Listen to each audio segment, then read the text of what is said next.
Hello guys, what's up. I hope आप सब ठीक होंगे। आपके अपने यूट्यूब चैनल स्टारलिंक जीके में स्वागत है। फ्रेंड्स, आज हमें फिर से एक अपॉर्चुनिटी मिली है, ठीक है, अपने सपनों को साकार करने के लिए। एक वीडियो तो आप लोगों ने देखी होगी, जिसमें भारत के प्रधानमंत्री है ना, वो वन विभाग के कर्मचारियों के साथ ज़मीन पर बैठकर बातें करते हैं।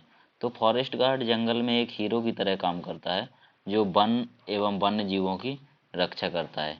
इसलिए आज हम चर्चा करेंगे वन दरोगा की 701 पद, जो कि वन दरोगा के 701 पद, ठीक है, उनके नोटिफिकेशन की यूपी त्रिपल एससी ने अभी नोटिफिकेशन जारी किया है, उसके बारे में चर्चा करेंगे। मैं आपको ये भी बताऊंगा कि कितना स्कोर पैट में कितना स्कोर होने से आपका जो वन दरोगा है उसके मेंस के लिए आप एलिजिबल होंगे, ठीक है। और इसके अलावा और यह भी बताऊंगा कि 2016 की भर्ती जो हुई थी ना, उसका पेपर शायद 2018-19 में हुआ था। मैंने भी दिया था, मेरा उसमें हुआ भी था, बट मैंने उसका फाइनल ज्वाइनिंग नहीं किया था, क्योंकि मेरा लोअर पीसीएस का था, इसलिए मैंने उसको मतलब कि ज्वाइन नहीं किया था। बाकी फॉरेस्ट दरोगा का एकदम अच्छा है, बहुत अच्छा। और अंत में मैं ये भी बताऊंगा कि क्या स्ट्रेटजी रहनी चाहिए मेंस को देखते हुए, ठीक है। तो चलिए स्टार्ट करते हैं। इसमें देखिए, नोटिफिकेशन में आप देख सकते हैं, सबसे पहले तो ये आवेदन करने के लिए जो तिथि है वो प्रारंभ हो चुका है। आप यहाँ से 17/10/2022 से ऑनलाइन जो आवेदन है वो लेने शुरू हो गए थे, ठीक है। और जो जो शुल्क जमा करने की जो तिथि है या आवेदन सबमिट करने की जो तिथि है वो 16/11/2022 है। और इसके बाद यदि आप कोई संशोधन करते हैं तो आप 13/11/2022 तक संशोधन कर सकते हैं, है ना। एक तरह से ये मानिए, जल्दी से जल्दी इसको आप सबमिट कर दीजिए। 25 रुपये इसका शुल्क होगा, ठीक है। और इसमें ये बताया गया है कि अभ्यर्थी बैंक से या फिर आप मतलब कि किसी भी आपका वो होगा डेबिट कार्ड वगैरह, उससे भी आप कर सकते हैं, ठीक है।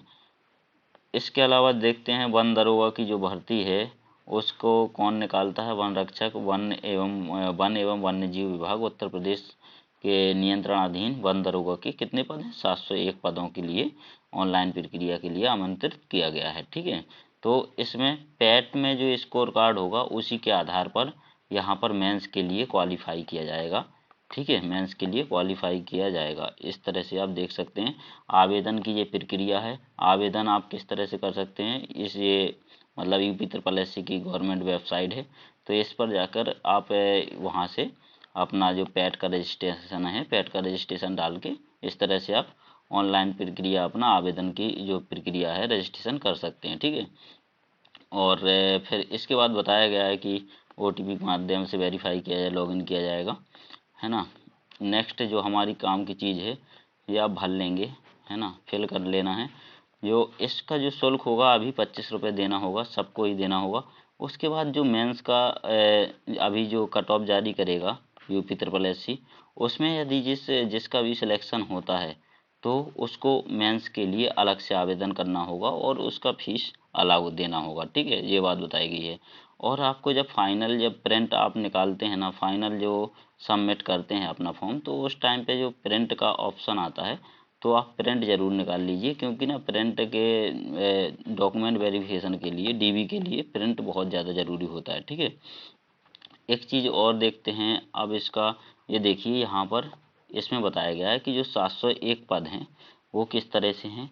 तो वन एवं वन्य जीव विभाग के द्वारा जारी किया गया वन दरोगा की भर्ती है, और इसका जो पे ग्रेड है वो 2800 है, ठीक है। और आप देख सकते हैं कि इसमें जो एज का जो क्राइटेरिया है वो 21 वर्ष से 40 वर्ष होना चाहिए। और जो अनरिजर्व के लिए, यूआर के लिए 288 पोस्टें हैं, और आप देख सकते हैं एससी के लिए 160 पोस्टें हैं, और एसटी के लिए 20 पोस्टें हैं। वहीं ओबीसी के लिए 163 पोस्टें हैं, और ईडब्ल्यूएस के लिए भी यहाँ पर 70 पोस्टें दी हुई हैं, ठीक है। टोटल मिला के 701 पद हो जाएंगे आपके। फिर नेक्स्ट बात करते हैं यहाँ पर उनके लिए वैकेंसी दी गई है जो स्वतंत्रता संग्राम सेनानी हैं, ठीक है, 14 और महिलाओं के लिए 140। इस तरह से आप देख सकते हैं, खिलाड़ियों के लिए 14 है ना, भूतपूर्व सैनिक के लिए 35 है ना, इनका क्षैतिज आरक्षण के आधार पर इनका होता है, ठीक है। इसकी आयु की बात करें तो आयु में हम लोगों ने देखा है कि 21 वर्ष से 40 वर्ष की आयु होनी चाहिए। फिर नेक्स्ट देखते हैं आपका जो फिजिकल होता है, ठीक है। फिजिकल के लिए क्या क्या क्राइटेरिया रखा हुआ है, तो पुरुष के लिए जो हाइट है वो मेल के लिए होना चाहिए 163 सेंटीमीटर होना चाहिए, और जो बिना फुलाए जो सीना है वो 84 सेंटीमीटर होना चाहिए। उसके बाद 5 सेंटीमीटर का फुलाव भी मांगता है, मतलब कि फुलाने के बाद ये आपका 89 से कम नहीं रहना चाहिए, ठीक है। और वहीं महिलाओं की बात करें, फीमेल की बात करें तो 140 सेंटीमीटर इनकी हाइट के लिए हाइट मांगी गई है, और जो 79 सेंटीमीटर इनका चेस्ट मांगा गया है। उसके बाद फुलाने के बाद कितना होना चाहिए, तो आपका 84 होना चाहिए। ये फुलाव 5 सेंटीमीटर का मांगा गया है। आगे बात करते हैं आपका जो फिजिकल है, दूसरा जो रनिंग जिसे कहते हैं, पैदल चाल जिसे कहते हैं, पैदल चाल है ना। तो पैदल चाल 4 घंटे में ऐसे ही पूरी करनी है। जो मेरे फ्रेंड्स हुए हैं वो वो बता रहे थे कि यार इजीली हम लोग पैदल ही चलते जा रहे थे, खाते पीते आराम से हो गया था 25 किलोमीटर, कोई बहुत बड़ा इशू नहीं है ना। और जो महिलाओं के लिए है वो 4 घंटे में 14 किलोमीटर है, और जबकि जो पुरुष हैं उनके लिए 4 घंटे में 25 किलोमीटर है, ठीक है। ये आपको पता रहना चाहिए। और उसके आगे जो बात करें, बस ये हमारे काम की चीज़ थी। अब हम जो नेक्स्ट देखते हैं कि जो वन रक्षक था, जो आपका 2016 की वैकेंसी, तो उस टाइम पे जो प्री का कट ऑफ गया था, वो प्री का मैं बता रहा हूँ, प्री का शायद 69.5 के समथिंग गया था, मुझे एग्जैक्ट याद नहीं है, और इसमें मेरा सिलेक्शन हुआ भी था, ठीक है। और उसके बाद हुआ था रनिंग, है ना, जो आपका दिया गया था कि 4 आवर में 25 किलोमीटर। तो इसलिए मैंने ये इसको नहीं लिया था, क्योंकि मेरा अन्य एग्ज़ाम था, लोअर पीसीएस का था, इसलिए मैंने इसको छोड़ दिया था। अब बात करते हैं कि इसमें कितना स्कोर होने से मतलब आपका हो जाएगा, तो आप उसके आधार पर देखेंगे 2016 के आधार पर, तो आप देख सकते हैं कि 70 से 80 के बीच में यदि होने से आपका मेंस देने के लिए आप पूरी तरह से तैयार रहिए। यदि आपके मार्क्स 70 से 80 बनते हैं, ठीक है, तो आप मेंस के लिए बिल्कुल ही प्रिपेयर हो जाइए और मेंस की तैयारी कर दीजिए, करने स्टार्ट कर दीजिए। और मैंने उसके लिए स्ट्रेटजी बताई है कि किस तरह से आप मतलब कि मेंस की तैयारी करेंगे, तो उसके लिए ऑलरेडी एक वीडियो बना दिया है, और कहीं भटकने की ज़रूरत नहीं है, ठीक है। पूरा ही मैंने बताया है कि कैसे प्रीवियस क्वेश्चन को और जो हमारा सिलेबस है उसको हम लोग उसके थ्रू कैसे अपनी स्ट्रेटजी को बना सकते हैं, और अपने जो मार्क्स हैं वो उनको ना फाइनल जो कट ऑफ लगेगी उसमें अपना नाम ला सकते हैं, ठीक है। और एक तरह से हम ऐसे भी डिसाइड कर सकते हैं कि जो अब जो पैट का जो क्या है कि कट ऑफ जो मेंस के लिए होगा वो क्या रहने वाला होगा, तो मेरे हिसाब से 70 से 80 के बीच ही रहने वाला होगा। क्योंकि अभी जो आपने देखा होगा लोअर पीसीएस की वैकेंसी भी करवाई थी, लोअर और अपर पीसीएस की, लोअर और अपर यूपीएससी यूपी ट्रिपल एससी के थ्रू ही हो जाता है अपने यहाँ पर यूपी में।